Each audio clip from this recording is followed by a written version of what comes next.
नमस्कार साथियों, मैं गौरव फौजदार, असिस्टेंट प्रोफेसर पॉलिटिकल साइंस, आप सभी का आज फिर स्वागत करता हूं हमारे इस यूट्यूब चैनल पर।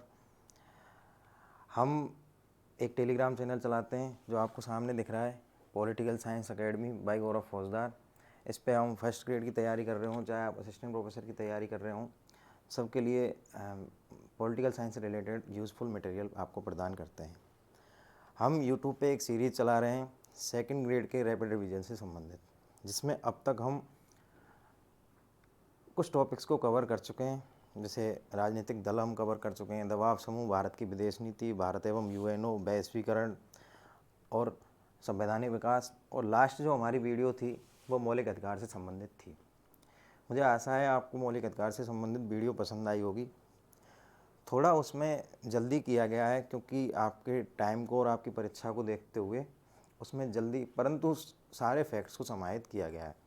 फैक्चुअल क्लास वो ज़्यादा थी और आरपीएससी का ट्रेंड भी यही है कि वो सीधे बेयर एक्ट से क्वेश्चन पूछ रही है पिछले कुछ दिनों से। तो बेयर एक्ट से संबंधित प्रोविज़न को हम पूरा शब्दावली और संशोधन, इनसे क्वेश्चन सबसे ज़्यादा आते हैं। अब यहाँ से चीज़ों को क्लियर करके चलें। आज जो हमारा टॉपिक रहेगा वो मूल अधिकार से आगे राज्य के नीति निर्देशक तत्व से संबंधित रहेगा। तो नीति निर्देशक तत्व के बारे में आज की वीडियो में हम चर्चा करेंगे और हम संवैधानिक प्रावधानों के अनुसार ही ज़्यादा चर्चा को अंजाम देंगे कि हमारा प्रश्न सही हो जाए और कम समय में हो जाए।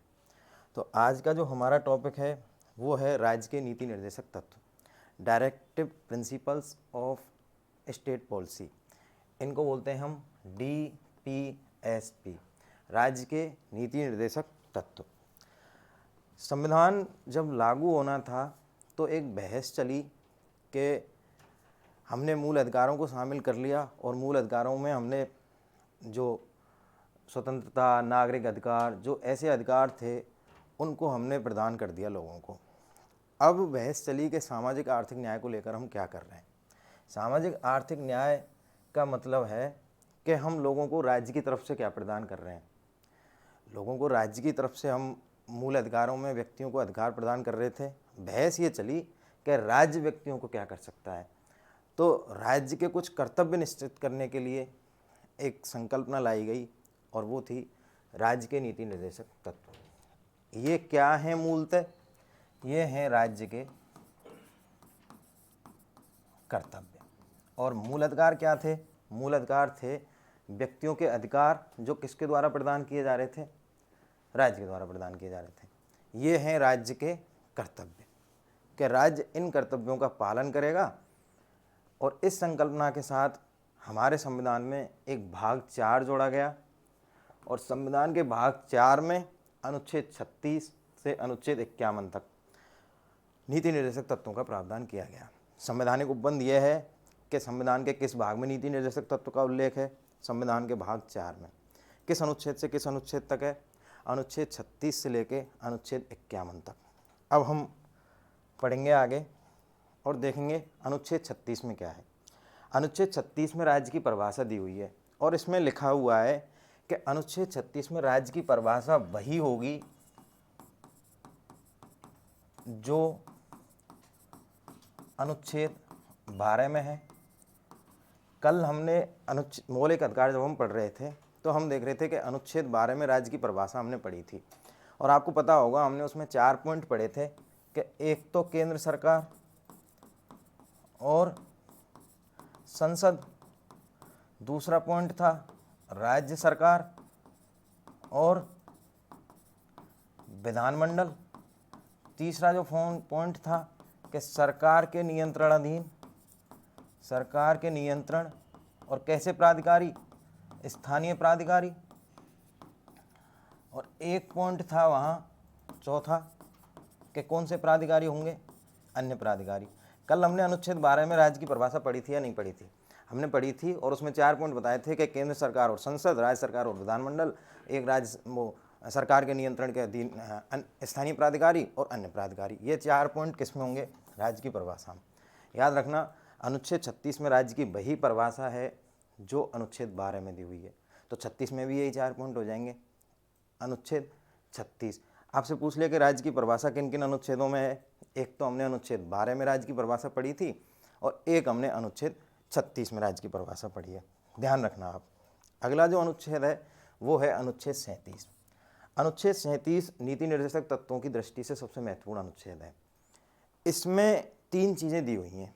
इसमें पहली लाइन में लिखा हुआ है कि जो ये डीपीएसपी हैं ये देश के शासन में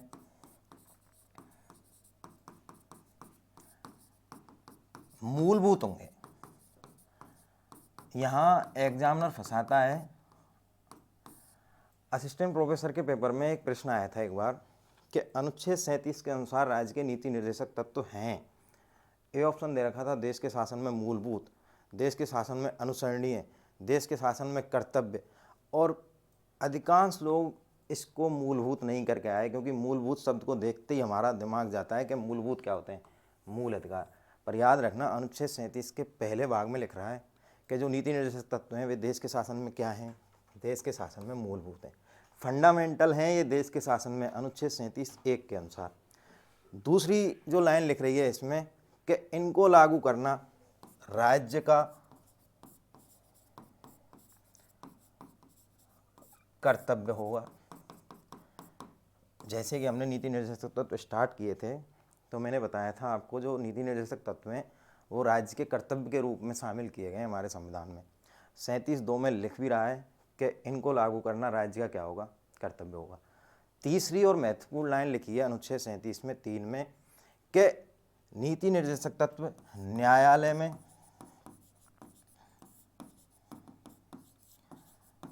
परिवर्तनीय नहीं होंगे। देखो ये महत्वपूर्ण लाइन है, साफ लिख रहा है कि जो नीति निर्देशक तत्व हैं इनको लेके कोई भी व्यक्ति न्यायालय में नहीं जा सकता क्योंकि इनको किसके रूप में शामिल किया गया, राज्य के कर्तव्य के रूप में।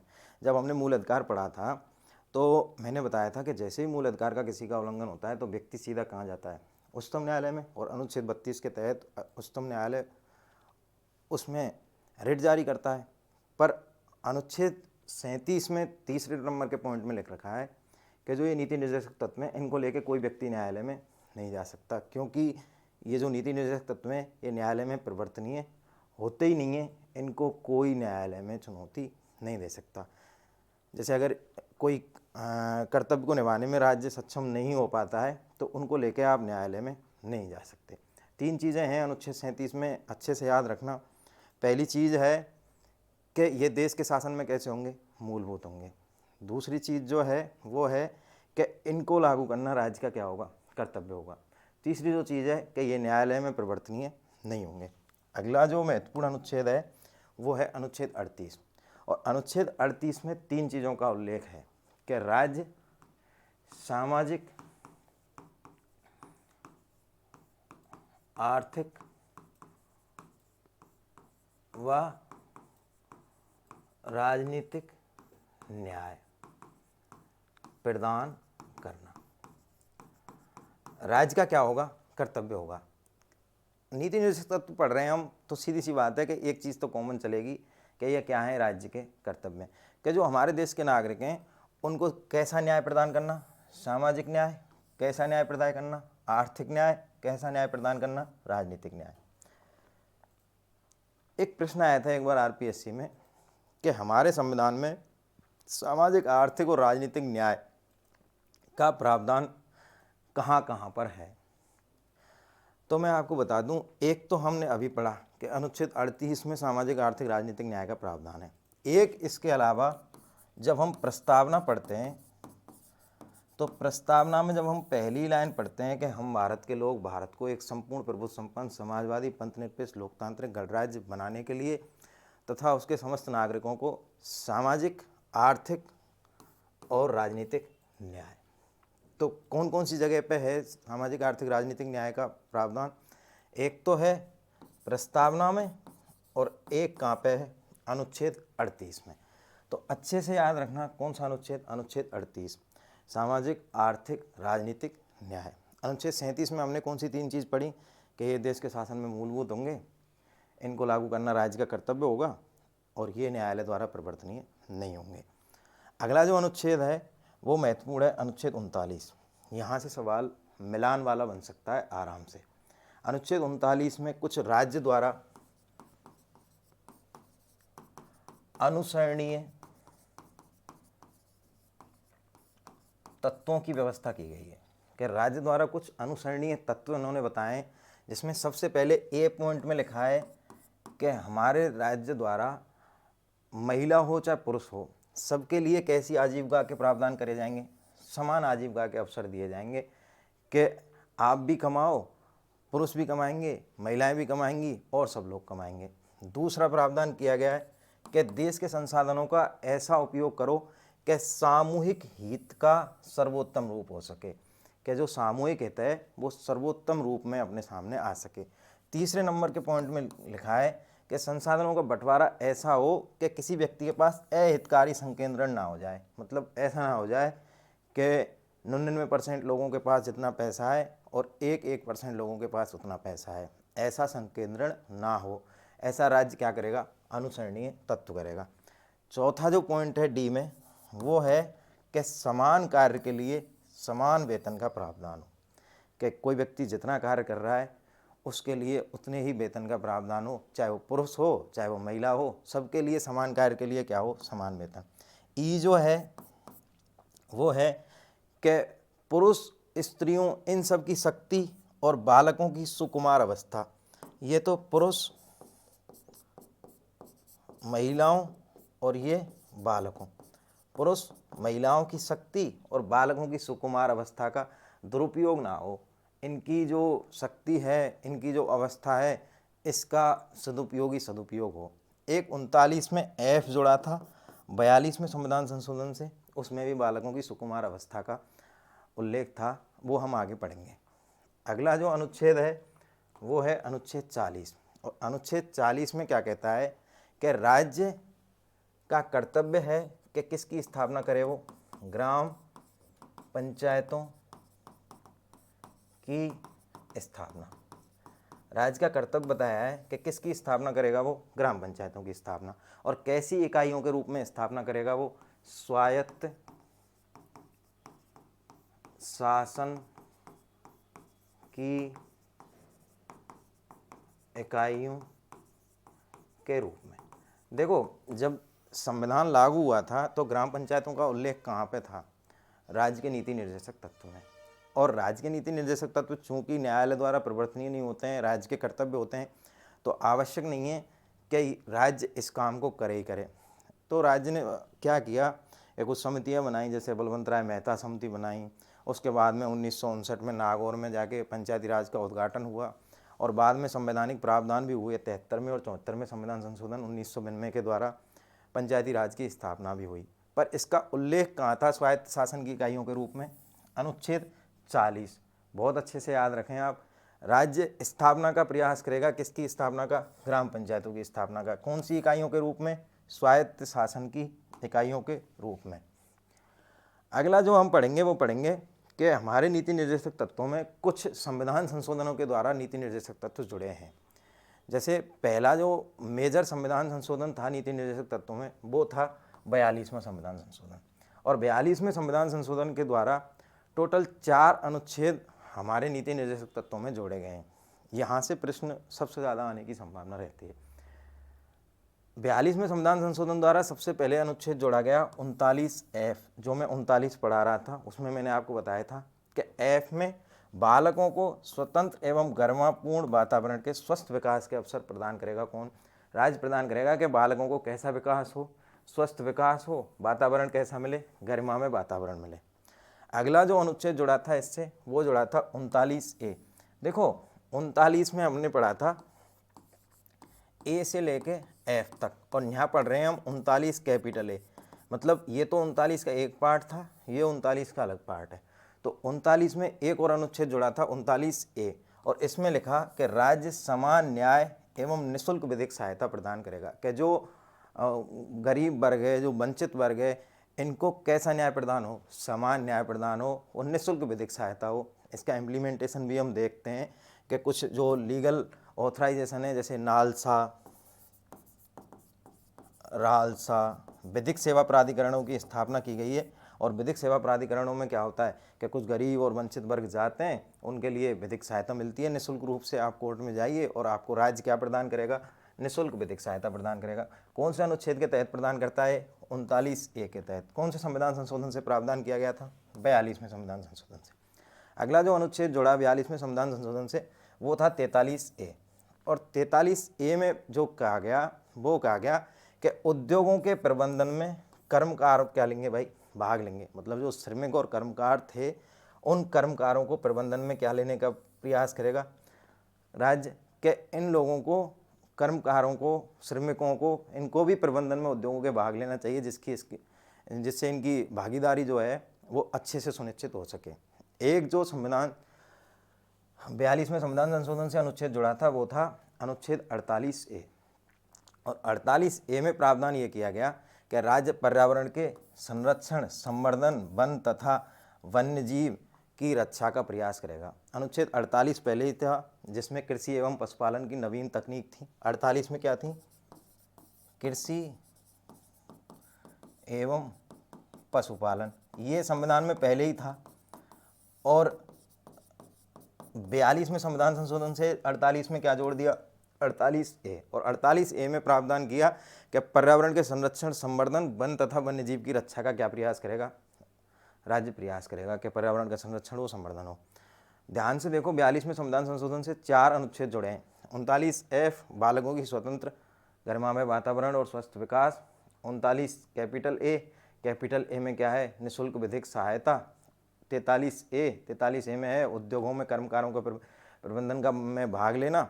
और अगला है 48A। और 48A में क्या है कि पर्यावरण के संरक्षण, संवर्धन का प्रयास राज्य करेगा। अगला जो अनुच्छेद है, एक अनुच्छेद 43B, ये जुड़ा है 97वें संविधान संशोधन से।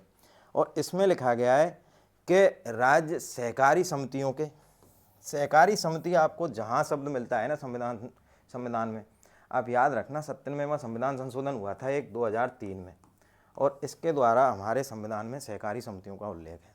तो सहकारी समितियों के स्वैच्छिक निर्माण, स्वायत्त कार्यकरण, लोकतांत्रिक नियंत्रण और व्यावसायिक प्रबंधन के उन्नयन का क्या करेगा, प्रयास करेगा। शब्दावली बिल्कुल पूछ सकते हैं कि अनुच्छेद 43B में किस शब्दावली का उल्लेख नहीं है, तो कौन कौन सी शब्दावली है कि राज्य सहकारी समितियों के लोकतांत्रिक, सबसे पहले क्या लिख रहा है, स्वैच्छिक निर्माण, दूसरा है स्वायत्त कार्यकरण, अगला है लोकतांत्रिक नियंत्रण, अगला है व्यावसायिक प्रबंध। स्वैच्छिक निर्माण, स्वायत्त कार्यकरण, लोकतांत्रिक नियंत्रण, व्यावसायिक प्रबंध। कौन सी समिति, सहकारी समिति। एक 44वें संविधान संशोधन द्वारा एक अनुच्छेद जुड़ा था, अनुच्छेद 38B। और अनुच्छेद 38B में क्या कहा कि एक तो आय की असमानता और एक अवसरों की असमानता, कि राज्य क्या करेगा कि आय की असमानता और अवसरों की असमानता। अनुच्छेद 38 में हमने क्या पढ़ा था, अनुच्छेद 38 में हमने 3 प्रकार के न्याय पढ़े थे, सामाजिक, आर्थिक, राजनीतिक न्याय। और अनुच्छेद 38A जो जुड़ा है, अनुच्छेद 38B जो जुड़ा है, वो जुड़ा है किससे, 44वें संविधान संशोधन से। और 44वें संविधान संशोधन से क्या प्रावधान किया है कि राज्य जो है वो आय की असमानता और अवसरों की असमानता को कम करने का क्या करेगा भाई, प्रयास करेगा। अगली जो चीज़ है वो है अनुच्छेद 42। अनुच्छेद 42 में आप याद रखें कि प्रसूति महिलाओं को अवकाश जैसी व्यवस्था, मतलब हम देखते हैं आज समाज में जो प्रसूति महिलाएं होती हैं उनके लिए मैटरनिटी लीव जैसी व्यवस्था की गई है। तो ये क्या था, राज्य का कर्तव्य था, किसमें, अनुच्छेद 42 में। एक अनुच्छेद है अनुच्छेद 44। और अनुच्छेद 44 में एक चीज़ का प्रावधान किया गया है, वो है एक समान सिविल संहिता, इसको ही बोलते हैं हम UCC, यूनिफॉर्म सिविल कोड। जैसे हाल ही में एक राज्य था गोवा, वहाँ पे यूनिफॉर्म सिविल कोड को लागू किया गया था। तो अनुच्छेद 44 में कहा गया है कि राज्य का कर्तव्य होगा कि वो एक समान सिविल संहिता लागू करे, सभी धर्मों के लिए एक जैसे कानूनों की, मतलब हर धर्म के अलग अलग प्रावधान नहीं हो, जैसे हिंदू धर्म के प्रावधान अलग हैं, मुस्लिम धर्म के प्रावधान अलग हैं, मुस्लिमों के मुस्लिम पर्सनल लॉ बोर्ड के हिसाब से चलते हैं। राज्य सरकार केंद्र सरकार प्रयास भी करती है एक समान सिविल संहिता लाने का। से कुछ राज्यों ने अपने स्तर पर प्रावधान कर रखा है कि हमारे यहाँ एक समान सिविल संहिता, जैसे गोवा में प्रावधान है। तो ये कौन से अनुच्छेद के तहत है? अनुच्छेद 44 के तहत सरकारें कोशिश करती हैं कि एक समान सिविल संहिता लाई जाए। तो अगर ये न्यायालय द्वारा बाध्यकारी होता, प्रवर्तनीय होता, तो लोग इसको लेकर न्यायालय में जा सकते थे, परंतु ये नीति निर्देशक तत्व में, इसलिए इसको लेकर न्यायालय में भी नहीं जा सकता। याद रखो कौन से अनुच्छेद में है एक समान सिविल संहिता? अनुच्छेद 44 में। अनुच्छेद 45 में एक प्रावधान है कि राज्य 6 वर्ष की आयु तक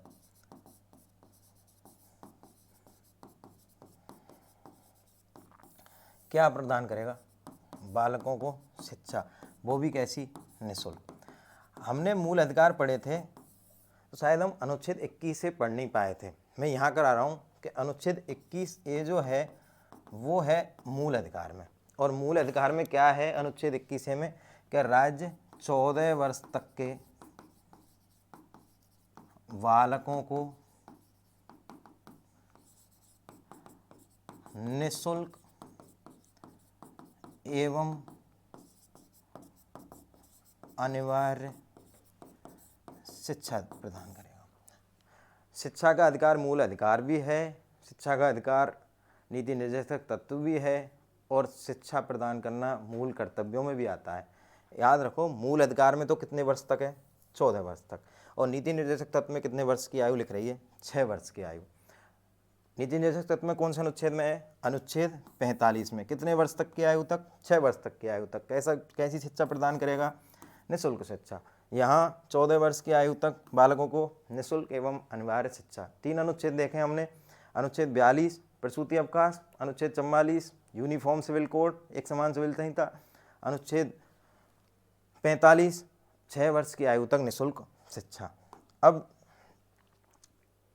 अनुच्छेद 50। अनुच्छेद 50 महत्वपूर्ण अनुच्छेद है, और इसमें है कि राज्य का कर्तव्य होगा कि वो कार्यपालिका से न्यायपालिका को क्या रखे भाई? अलग रखे। क्योंकि हमारे यहाँ कैसी न्यायपालिका का प्रावधान है? स्वतंत्र न्यायपालिका। शब्दावली ऐसे भी पूछी जा सकती है, इसको बिल्कुल शब्द टू शब्द याद रखना आप, कि अनुच्छेद 50 में निम्नलिखित में से क्या उल्लेख है? कि कार्यपालिका का न्यायपालिका से पृथक्करण, ऑप्शन बी न्यायपालिका का कार्यपालिका से पृथक्करण, ऑप्शन सी व्यवस्थापिका का न्यायपालिका से पृथक्करण, ऑप्शन डी न्यायपालिका का व्यवस्थापिका से पृथक्करण। बहुत टफ प्रश्न बन जाएगा ये इस हिसाब से। याद रखना पहले तो क्या है? कार्यपालिका, उसके बाद क्या है? न्यायपालिका। पहले का आता है, उसके बाद ना आता है, तो पहले क्या आएगी? कार्यपालिका, फिर आएगी न्यायपालिका। तो कार्यपालिका से न्यायपालिका का किसका किससे पृथक्करण हो रहा है? कि कार्यपालिका से और न्यायपालिका का पृथक्करण हो रहा है। कौन से अनुच्छेद में? अनुच्छेद 50 में। ये भी आ सकता है कि ऐसा कौन सा अनुच्छेद है जो हमारे संविधान में शक्ति पृथक्करण को दिखाता है? कौन सा अनुच्छेद है? अनुच्छेद 50। शक्ति पृथक्करण का मतलब है कि सरकार के तीनों अंगों के बीच में शक्तियों को बांट देना। तो यहाँ शक्तियाँ बट रही हैं या नहीं बट रही? कि कार्यपालिका से न्यायपालिका का क्या होगा भाई? पृथक्करण होगा। अगला जो अनुच्छेद है नीति निर्देशक तत्व में, वो है अनुच्छेद 51। और अनुच्छेद 51 हमने जब भारत की विदेश नीति हम पढ़ रहे थे, तो विदेश नीति में हमने बताया था कि भारत की विदेश नीति को दिखाने वाला अनुच्छेद कौन सा है? अनुच्छेद 51। और इसमें मूल रूप से 4 सिद्धांत हमारी विदेश नीति के दिए हुए हैं, जैसा कि हमने वहाँ पढ़ा भी था। सबसे पहले है अंतर्राष्ट्रीय शांति और सुरक्षा की राज्य क्या करेगा? अभिवृद्धि करेगा। दूसरा था कि जो अन्य देश हैं उनके साथ सम्मानपूर्ण और न्यायपूर्ण संबंध रखेगा। तीसरा था कि अंतर्राष्ट्रीय संधियां जो हैं उनका राज्य आदर करेगा। और चौथा था कि जो भी अंतर्राष्ट्रीय विवाद पैदा होंगे उनके हम पक्ष में रहेंगे कि किससे उनका निपटारा हो जाए? मध्यस्थता द्वारा। अनुच्छेद 51 इम्पोर्टेंट है, विदेश नीति में भी था, नीति निर्देशक तत्व में भी है, वहाँ भी मैंने इसकी चर्चा की थी। आप अच्छे से ध्यान रखना अनुच्छेद 51 के चारों प्रावधानों को। अंतर्राष्ट्रीय शांति और सुरक्षा में अभिवृद्धि, दूसरा अन्य देशों के साथ सम्मानपूर्ण और न्यायपूर्ण संबंध, तीसरा अंतर्राष्ट्रीय संधियों का आदर करना, और चौथा मध्यस्थता द्वारा विवादों का निपटारा करना। अगली एक महत्वपूर्ण चीज़ है अनुच्छेद 49 और अनुच्छेद 47। अनुच्छेद 49 में है कि जो राष्ट्रीय स्मारक हैं या राष्ट्रीय महत्व की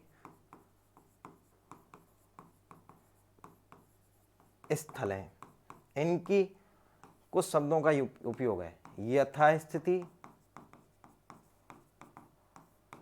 लुंठन, विरूपण, विनाश,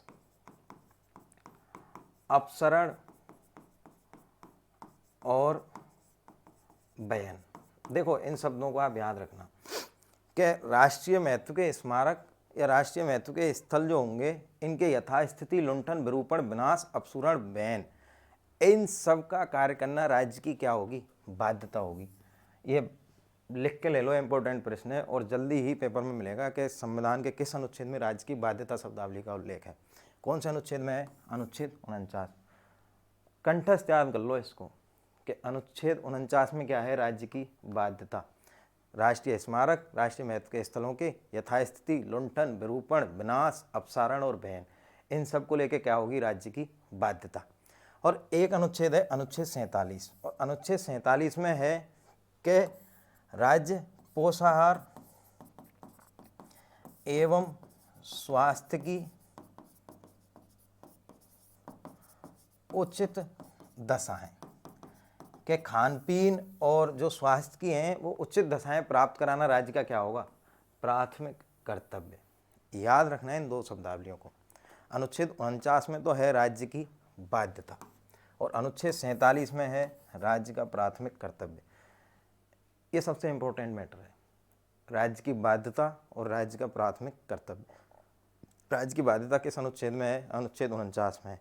उसमें क्या है? राष्ट्रीय महत्व के स्थल और स्मारक, इनकी यथास्थिति, लुंठन, विरूपण, विनाश, अपसरण, बैन करना राज्य की बाध्यता होगी और पोषाहार और स्वास्थ्य की उचित दशाएं प्रदान करना राज्य का प्राथमिक कर्तव्य होगा। ये थे अनुच्छेद 36 से लेके और 51 तक भाग 4 में नीति निर्देशक तत्व। शॉर्ट में कराएं पर एकदम अच्छे से कराएं। आप बिल्कुल कंठस्थ इस क्लास को कर लें नीति निर्देशक तत्व से संबंधित, आपको कहीं भी कुछ नहीं पढ़ना है। हमने पढ़ा था भाग 4 में अनुच्छेद 36 से 51, हमने सारे अनुच्छेदों की लगभग चर्चा की। राज्य की बाध्यता, राज्य का प्राथमिक कर्तव्य, 6 वर्ष तक की आयु तक शिक्षा का अधिकार, ग्राम पंचायतों को स्वायत्त शासन की इकाइयों के रूप में स्थापित करना, सामाजिक, आर्थिक, राजनीतिक न्याय। अब हम एक छोटा सा कंपैरिजन कर लेते हैं मूल अधिकार और नीति निर्देशक तत्व में। कल हमने पढ़ा था कि मूल अधिकार क्या है, कौन से भाग में है मूल अधिकार? मूल अधिकार जो हैं ये हैं भाग 3 में। और कौन से अनुच्छेद से कौन से अनुच्छेद तक थे? 12 से 35। और नीति निर्देशक तत्व हमने आज पढ़ा है कि कौन से भाग में? भाग 4 में। और कितने से कितने तक हैं? 36 से 51 तक। याद रखना एक समिति हुई थी, सप्रू समिति, जिसके जो अध्यक्ष थे वो थे तेज बहादुर सप्रू, और इसने 2 प्रकार के अधिकार बांटे कि एक तो बना दो आप वाद योग्य अधिकार और एक बना दो आप गैर वाद योग्य अधिकार। मतलब अधिकार बना दो 2 तरह के, एक तो कैसे अधिकार हों जो न्यायालय में परिवर्तनीय हों, एक कैसे अधिकार हों न्यायालय में परिवर्तनीय नहीं हो। तो ये तो थे मूल अधिकार और ये थे नीति निर्देशक तत्व। तो पहला अंतर हमने पढ़ा था कि मूल अधिकार तो न्यायालय द्वारा परिवर्तनीय होते हैं परंतु डीपीएसपी न्यायालय द्वारा परिवर्तनीय नहीं होते हैं। इनको लागू करना राज्य का क्या है? कर्तव्य है नीति निर्देशक तत्व को। और मूल अधिकार जो हैं ये व्यक्ति को प्रदान किए जाते हैं राज्य द्वारा, और ये व्यक्ति के क्या हैं? अधिकार हैं एक दावे के रूप में। दूसरी बात कि मूल अधिकारों को प्रदान करना राज्य के लिए क्या है? बाध्यकारी, और इनको प्रदान करना राज्य के लिए बाध्यकारी नहीं है। प्रश्न मैं ये मानता हूँ कि संवैधानिक प्रावधानों से, शब्दावलियों से, संवैधानिक संशोधनों से आने की सबसे ज़्यादा संभावना है। आप उनको बहुत अच्छे से देखें। नीति निर्देशक तत्व